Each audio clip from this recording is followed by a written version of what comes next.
All right, the Hampton Roadshow is trying to help you organize your life. You can check out our home storage section of your nearest retailer and find containers of all shapes and sizes. But before you go and spend a ton, there are some steps you need to take first. Amy Volk with Simplified Living is back to help us by thinking outside the box. No pun intended.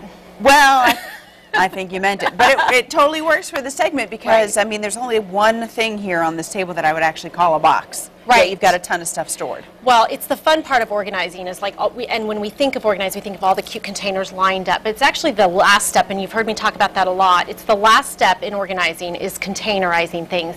And so I brought I could have brought a ton more. I brought a good variety of things that we can look at. But this is the final step. So after you've sorted and purged, then we can go buy containers. Okay. So you and I have talked in the past about just because something's labeled, like this little container's labeled for nuts and bolts and screws and things like that, so we think we have to use it for that. Think outside of that. What else could we use this for? Earrings, little toys, Lego sets. This is great in the car for tiny things. You could even use this for a little snack box. Yeah, you could. So just because it says that, don't think it has to be used for that. That's my biggest thing.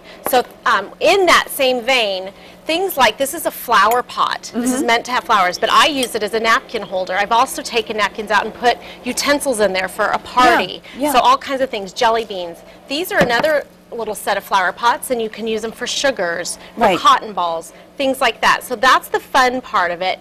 When you are going to stack things, though, you want to have some uniformity because they will stack better. And clear containers are actually the best stacking containers like this because you can put a label on it, and you know if you have something way down here, you can see through it. Yeah. So get some uniformity. But these blue ones over here are super cute, and they go together. They're a set, and you can use them in that. You know, you could put CDs, you could put pens, pencils, and all of that. In the bottom one. But you and I've talked about if you are someone who likes things visible, like don't have lids on it. If you need to see it, like I do, something with a lid is not good for you because if I put something in there and put the lid on it, I will forget about it. That's not true for everyone. Unless it's clear. Then you're not digging for nothing. Absolutely true. So just kind of think, what's my style? Do I like things visible? Do I need things more hidden? Or do it doesn't matter to me. But choose the containers that way then too. An idea that I couldn't bring here, but if you have seasonal decorations, it's fun to do tubs of those colors. So like green for maybe Christmas or Easter, pink for Easter, green for Christmas, all of that. So kind of color coordinate those, and then those stack as well. You know, in the garage. Exactly. So other things.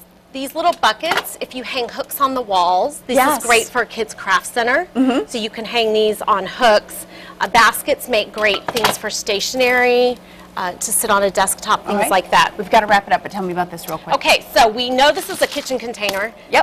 Good for beads, good for cotton balls, good for other kinds of ribbon, loose storage. So again, think outside. What other purposes can those label people, not the boss of you. Ignore that thing. Not the boss of you. All right, Amy Volk, more ideas as always than we could get to, but great as always to help us stay organized. If you would like more information about this, we will link Amy's blog to our website, thehamptonroadshow.com.